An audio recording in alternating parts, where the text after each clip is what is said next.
Senator Sharma. Thanks, Acting Deputy President. Well, Labor's much vaunted productivity summit concluded last week, and I must say I'm none the wiser about what it actually achieved. I listened very closely when Senator Mulholland asked Senator Gallagher, the Minister for Finance, who was a participant in all 3 days of the roundtable, what was achieved in what's known as a Dorothy Dixer. Here was her opportunity to tell us all how much consensus had been reached, how the gravity of the moment had been seized, how opportunities had been grasped. But instead we got a series of bromides. This is just some of the things that Senator Gallagher had to say. She said the round table was a good and positive thing.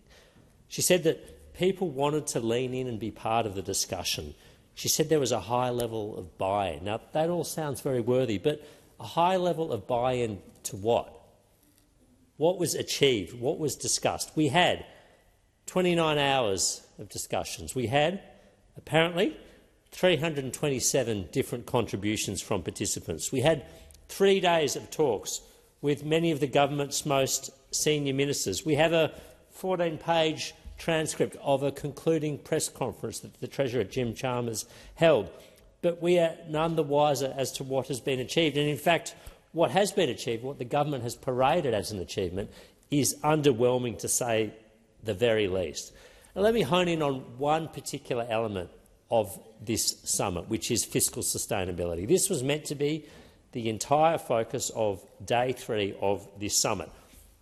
And the warning signs on this issue have been flashing loudly for some time. We had the incoming government brief from the Treasury Department, the Treasurer's own government department, warning that there would either need to be significant spending reductions or large increases in taxes to restore the budget to a sustainable position. We had the former Governor of the Reserve Bank, Philip Lowe, urge the government last week to restore the fiscal guardrails, and saying that the government had no budget discipline. We had, apparently, former Secretary of the Treasury, Ken Henry, in the room last week speaking about the importance of the Charter of Budget Honesty from 1996, a Howard and Costello innovation, and lauding the fiscal rules that were adopted by the Treasurer's own former boss, Wayne Swan. But apparently the Treasurer and the government were having none of that. There was widespread agreement amongst participants, this is according to the Financial Review at the roundtable, that expenditure growth was on, or is on, an unsustainable trajectory. But the spokesperson for the Treasurer, Jim Chalmers, said that the claims that fiscal rules should be reinstituted were not worth the paper they are written on. So what have we got in its place? We've got no fiscal rules. We've got no fiscal guardrails. We've got no budget discipline. We've got no expenditure discipline. When you've got a Treasurer that makes Wayne Swan look like a fiscal hawk, you know that this government has absolutely no discipline whatsoever.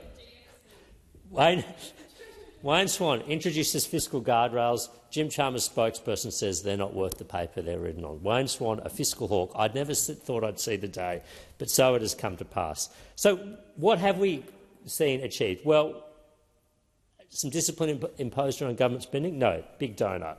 Have we seen any significant cutbacks on regulation? No, a big donut. Instead, we've seen a tax on electric vehicles floated, adoption of a coalition policy, a freezing of the building and construction code, and mooted changes to the super performance test so that superannuation funds now need to invest their members' money in government policy projects, not where it will return the best returns for their members or look after the interests of their members.